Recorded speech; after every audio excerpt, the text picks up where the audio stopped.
परी राजपूत जी भोपाल से। राधे राधे राधे महाराज जी। महाराज जी, जब से आपसे एकांतिक वार्तालाप में जो भी कोई प्रश्न करता है तो आप श्री जी के ध्यान में लीन होते हैं। प्रश्न के पूर्ण होने से पूर्व ही आपके द्वारा दिया गया उत्तर अत्यंत सटीक और त्रुटिहीन होता है, जिससे हमारे संशयों का निवारण होता है, हमें तत्काल आनंद की अनुभूति भी होती है, एक अद्भुत बल मिलता है। आपके प्रति हमारा विश्वास और सुदृढ़ होता जाता है। आपके उत्तर को सुनकर ये विचार आता है कि उत्तर कौन दे रहा है, क्या वो प्रश्न श्री जी तक पहुंचता है? ये हमें खुद नहीं पता, हमें खुद नहीं पता कि ये क्या प्रश्न करेंगे और यहां से क्या उत्तर आएगा। जैसे आप सुन रहे ऐसे हम सुन रहे, हम भी श्रोता हैं, वक्ता नहीं है। वक्ता कोई और है जो प्रश्न पूरा होते होते उत्तर दे देता है, वो जगत गुरु भगवान है। हमारी सामर्थ्य नहीं है, भगवान की शरण में है। जो भगवान आपको सरल भाषा से उत्तर दिला देते, उसी से आपका मंगल हो रहा है। अब विद्वान तो है नहीं, अगर हम विद्वान होते तो हम उत्तर देते, हम विद्वान है नहीं। तो अंदर से बैठकर मूकम करोति वाचालम पंगुम लंघयते गिरिम यत् कृपा तमहम वंदे परमानंद माधवम।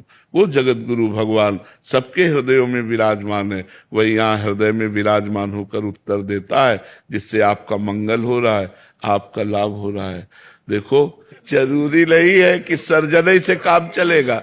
कभी कभी सर्जन जहां फेल हो जाते हैं वहां झोला छाप काम कर जाता है। आपका मंगल हो रहा है, हमारा समाज सुधर रहा है, बस हमें इतने से मतलब है।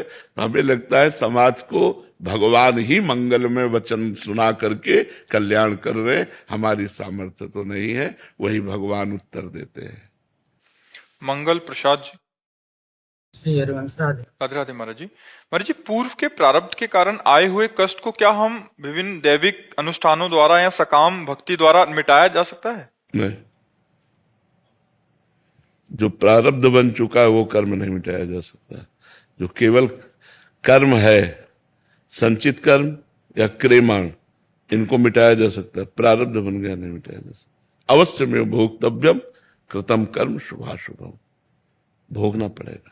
प्रारब्ध जो बन गया उसे भोगना पड़ेगा। बहुत पक्का होता है प्रारब्ध और बड़ा दुखदाई होता है, लेकिन अपने दुख को ही सुख मान लिया है।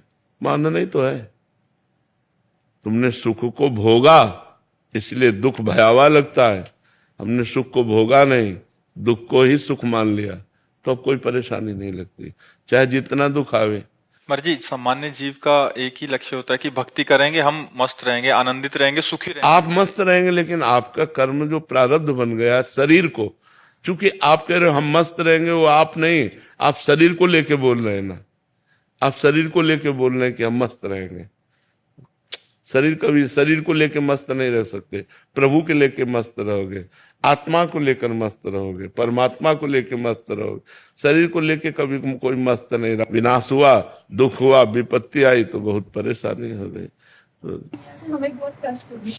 आपकी पीड़ा से शिष्य जनों को बहुत कष्ट होता है, या जो आपको सुनते हैं उनको बहुत कष्ट होता है? नहीं, हमें बिल्कुल पीड़ा नहीं बच्चा। हम देखो, अच्छा बताओ, तुम चेहरे से बताओ, हम बात कर रहे हैं, क्या हम पीड़ा युक्त दिखाई दे रहे हैं?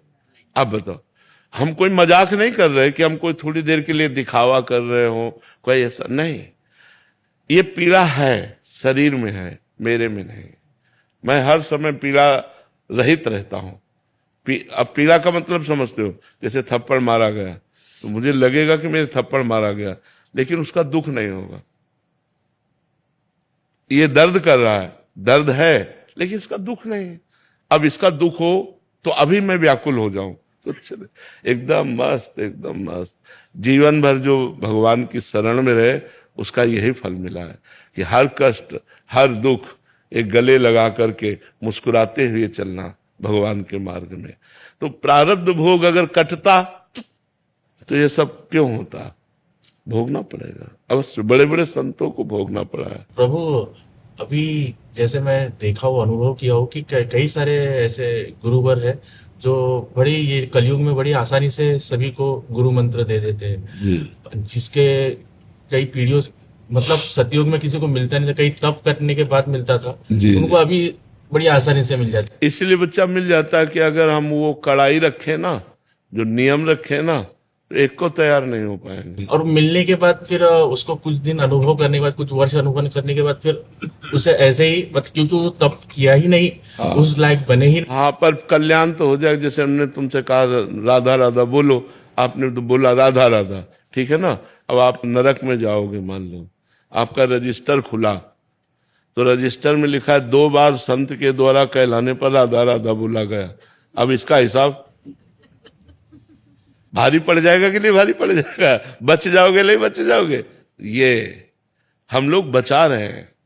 आप 10 बार बोलोगे, आप 20 बार बोलोगे, आपके पूरे रजिस्टर में पाप लिखा है, लेकिन 20 बार राधा नाम लिखा है, तो यमराज की खोपड़ी काम नहीं करेगी कि हिसाब क्या करूं।